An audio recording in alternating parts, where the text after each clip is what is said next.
Two troubled souls met in an ordinary Manchester office in 1961. But together, Ian Brady and Myra Hindley became partners in evil whose crimes would stain the English landscape forever.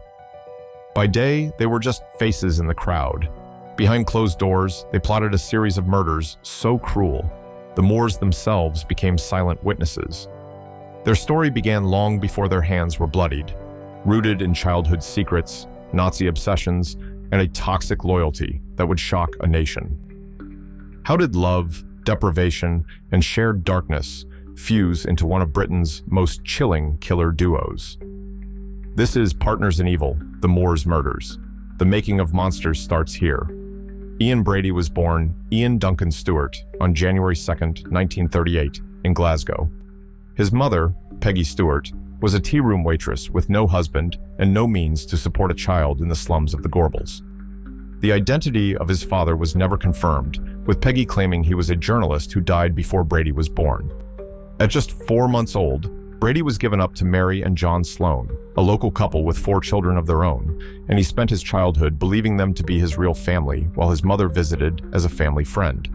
The Sloan household offered basic stability, but the truth of his origins was a shadow that never left him. From an early age, Brady showed patterns of withdrawal and volatility. He was a solitary child, prone to violent tantrums when frustrated, sometimes banging his head against the wall until he bled. The crowded, poverty-stricken streets of the Gorbals offered little comfort. He was marked out as different, unpopular with local children, awkward at football, and carrying the invisible stigma of illegitimacy. This sense of outsider status grew into resentment and a cold detachment from others. By adolescence, Brady's behavior had turned darker. He was known for cruelty to animals, boasting of torturing cats and dogs, and escalating from petty theft to housebreaking. By age 13, he stood before juvenile courts for repeated burglary. After 2 probation sentences, a 3rd offense led the court to order him out of Glasgow to live with his mother in Manchester. In Manchester, Brady adopted his stepfather's surname and drifted through menial jobs, but his obsessions deepened. He immersed himself in Nazi ideology, reading Mein Kampf in public, and collected books on torture and sadomasochism. The Marquis de Sade became a guiding light, his philosophy of domination and cruelty feeding Brady's sense of superiority. He learned German, idolized the aesthetics of power, and began to see himself as above the rules of ordinary society. Early signs of psychopathy, lack of empathy, fascination with pain, and a need for control were already visible. The streets of post-war Glasgow had shaped him, but it was Brady's own hunger for power and his cold intellect that set him on a path toward violence, searching for someone who would share his vision of supremacy and suffering. Myra Hindley was born on July 23, 1942 in Crumpsall, a northern suburb of Manchester, entering a world already marked by hardship and constraint. Her father, Bob Hindley, had returned from the war hardened by his service in the parachute regiment, carrying home both the scars of battle and a strict code of discipline. The family's home in Gorton was cramped and cold, the sort of place where children learned early to keep secrets and endure. From a young age, Myra was taught to defend herself. Her father insisted she learn to fight, pressing her to hit back twice as hard if anyone crossed her. When she was 8, after a boy scratched her face, Bob told her to go out and punch him, promising a beating if she didn't. Myra obeyed, her fist landing hard, and came home to her father's rare approval. These moments, small victories in a harsh household, shaped how she saw strength and love. Life at home offered little comfort. Her parents' arguments were loud and often violent, and the arrival of her younger sister Maureen meant Myra was sent to live with her grandmother just down the street. Though she found some warmth there, the separation deepened her sense of being an outsider, caught between 2 worlds but belonging fully to neither. School was a refuge for a time, but by 15 she left, shaken by the drowning death of a close friend, a loss that haunted her and drove her to the Catholic Church in search of meaning. She converted that year, clinging to rituals and faith as a shield against the chaos around her. Yet even in church, she struggled to feel truly accepted or at peace. In the working-class neighborhoods of 1950s Manchester, girls like Myra were expected to be obedient, modest, and above all, respectable. The rules were clear: keep your head down, marry young, and never draw attention. She tried to fit in, even getting engaged at 17 to a local boy, but the promise of ordinary life left her restless. She was ambitious in her own way, longing for escape from the narrow lanes and smoky terraces, for someone who saw her as more than just another girl from Gorton. Her need for approval ran deep, shaped by years of trying to please a father whose love was measured in bruises and praise for toughness. By the time she started work as a typist at Millward's in 1961, she was eager to be noticed, eager to be chosen, traits that would soon draw her into the orbit of Ian Brady and set her on a path from which there would be no return. On July 27, 1961, Myra Hindley agreed to her first date with Ian Brady, a night she had recorded in her work diary with mounting anticipation and a sense that something in her life was about to change. Brady, always deliberate, chose not a romance or adventure film but a screening of the Nuremberg trials, a stark introduction to his worldview. Over the coming months, their meetings became rituals, trips to the cinema for X-rated films, evenings spent reading aloud from accounts of Nazi atrocities, and long conversations that circled around cruelty, domination, and the nature of power. Brady pressed Hindley to read Mein Kampf and the Marquis de Sade, insisting she learn German, and began to shape her into the image he admired. She bleached her hair platinum blonde, adopted a more severe style, and started to echo his intellectual posturing and disdain for ordinary morality. Hindley's infatuation deepened into obsession, her diary filling with observations about Brady's moods and movements, her own attempts to please him, and the humiliations he sometimes dealt out. Insults, cold silences, deliberate slights. She rationalized these as tests, convinced that if she endured them, she would be rewarded with his approval. Brady, for his part, alternated between calculated affection and calculated cruelty, drawing her in, pushing her away, then reeling her back with a sudden gesture or a private confidence. He spoke often of the perfect murder, analyzing the failings of real and fictional killers, especially those in Meyer Levin's Compulsion, and critiquing their mistakes. By 1963, he was laying out plans, using Hindley as his sounding board and introducing scenarios that blurred the line between fantasy and intent. Their intimacy was marked by a private code, hand signals, shared glances, and secret notes exchanged at work. Brady tested her loyalty with a staged bank robbery plan, instructing her to gather supplies and scout routes. She complied without question, proving her willingness to follow wherever he led. Their sexual relationship, violent from the start, became another arena for Brady's control. Hindley later described how he would strangle her during sex, claiming he was practicing for something more. When she asked if he would ever kill her, he laughed and told her he needed her. By the time she learned to drive, at his urging, and posed for photographs on the moors, Hindley's world had narrowed to Brady's approval and the dark vision they now shared. Together, they had become a single, closed circuit, what psychiatrists would later call folie à deux, each reinforcing the other's fantasies, each willing to cross lines they could not have imagined alone. On July 12, 1963, the moors stretched under a low sky, bleak and silent, hiding secrets beneath the heather. Brady and Hindley set out that evening with a plan rehearsed in private, each knowing their role. Brady, on his motorcycle, scouted the streets while Hindley drove a borrowed van, her eyes searching for a likely victim. Their first attempt faltered when Hindley recognized a neighbor's child, but later, as dusk settled, she stopped for 16-year-old Pauline Reed, a friend of her younger sister, walking alone to a dance in a pink and gold dress. Hindley offered her a lift, inventing a story about a lost glove on the moors. Pauline agreed, trusting the familiar face. The drive out of Manchester ended at the edge of Saddleworth, where the land gave way to emptiness. Hindley led Pauline onto the moor under the pretense of searching, while Brady followed, carrying a spade. Hindley returned to the van, leaving Brady alone with the girl. When he came back, his clothes were muddy, his expression unchanged. Pauline Reed would not be seen again for 24 years. Her body, when finally uncovered, still wore the party dress, her skull fractured and throat cut with such force the spinal cord was severed. 4 months later, on November 23rd, 12-year-old John Kilbride vanished from a market in Ashton-under-Lyne. Hindley approached him as he waited for a bus, offering a ride home and the promise of a bottle of sherry. The boy, eager to please, accepted. The route led again to the moors, where Brady waited. Once more, the pretext was a lost glove. John was led into the darkness, never to return.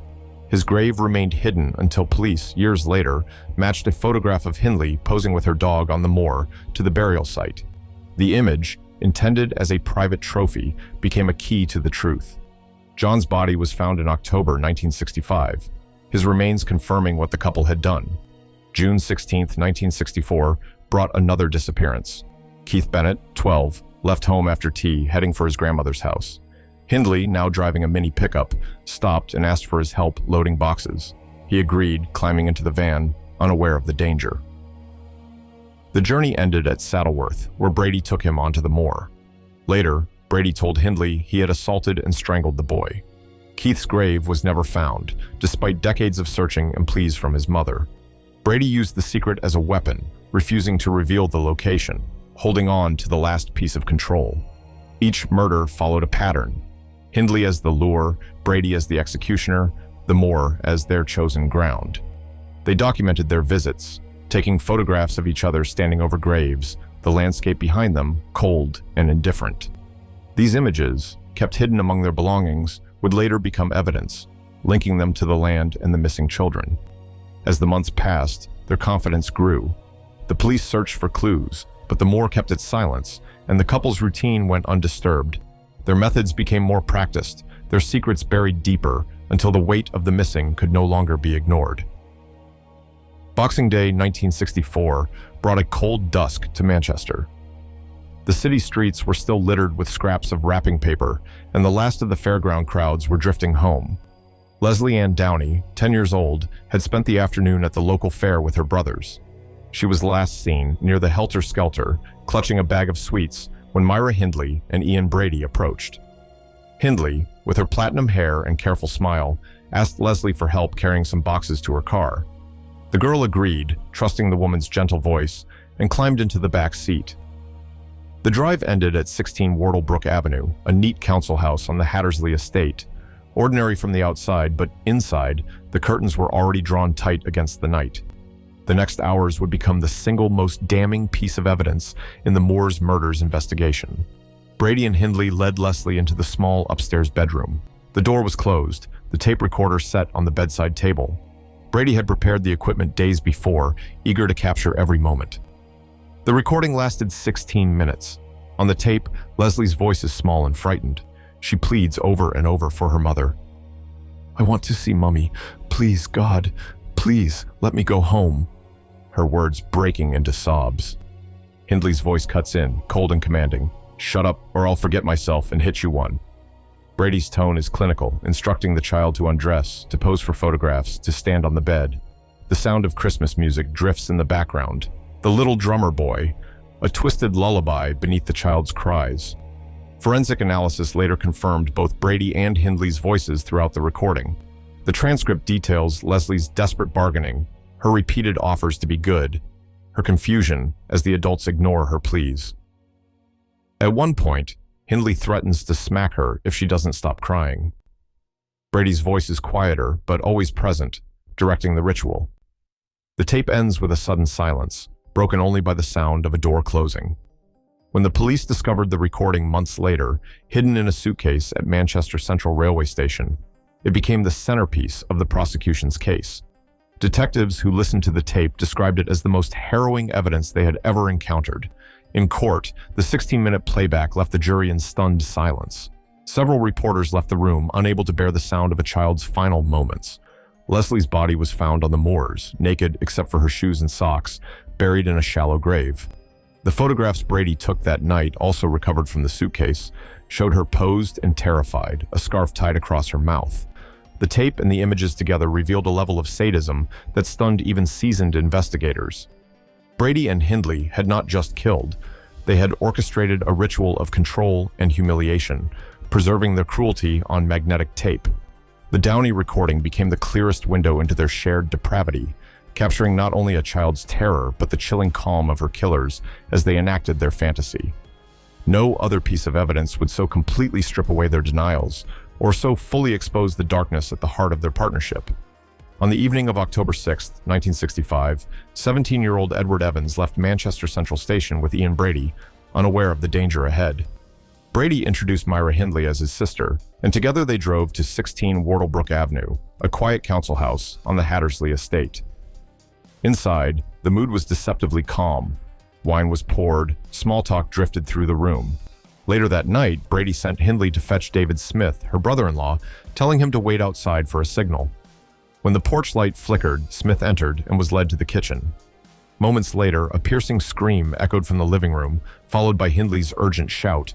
"Dave, help him!" Smith rushed in to find Brady standing over Evans, who lay helpless on the couch. Brady raised the hatchet and delivered blow after blow, 14 in all, fracturing the boy's skull as Evans cried out for his mother. When the screaming stopped, Brady tightened an electrical cord around Evans's neck to finish the job. Blood pooled on the carpet, the room thick with the smell of iron and fear.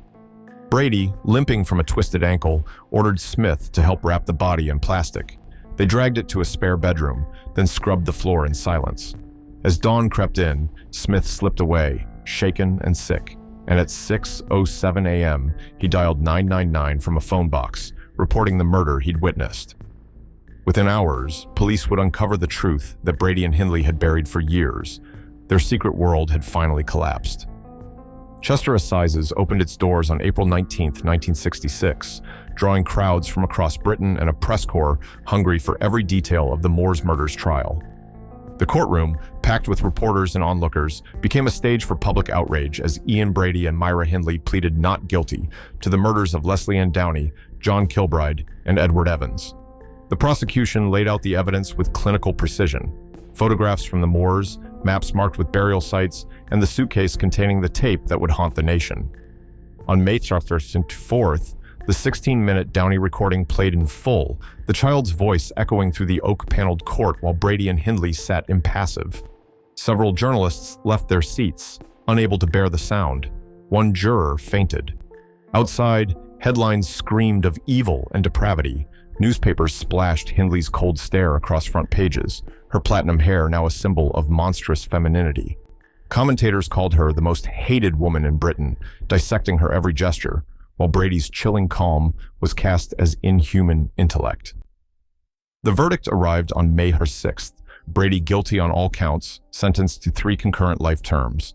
Hindley, life for Downey and Evans, plus 7 years as an accessory.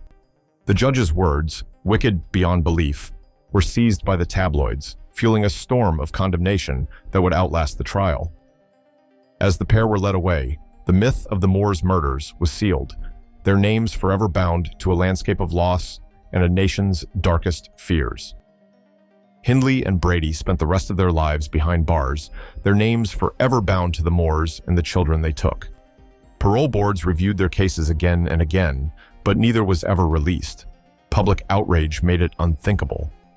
Brady, even in solitary hospital confinement, continued to manipulate from his cell, sending cryptic letters and refusing to reveal the last secrets he held. Hindley died first in November 2002, her heart failing after decades in prison. Brady lingered until May 2017, force-fed and defiant to the end, never expressing true remorse. But for the families, there was no ending. Winnie Johnson, Keith Bennett's mother, searched the moors for nearly half a century, pleading for Brady to tell her where her son was buried. Each new search brought hope and heartbreak, but Keith was never found. Winnie died in 2012, without the comfort of a grave to visit. The moors themselves became a symbol of loss, bleak, silent, unchanged by the passing years. Even now, the empty hills carry the weight of the missing and the echoes of children whose voices were stolen. The shadow of the Moores murders endures, a wound that never truly healed for those left behind.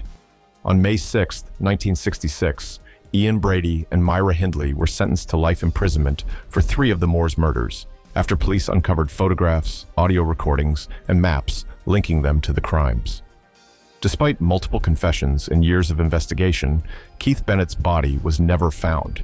Official files on the case remain partially classified. The evidence revealed a partnership built on manipulation and shared sadism, documented in court records and police files.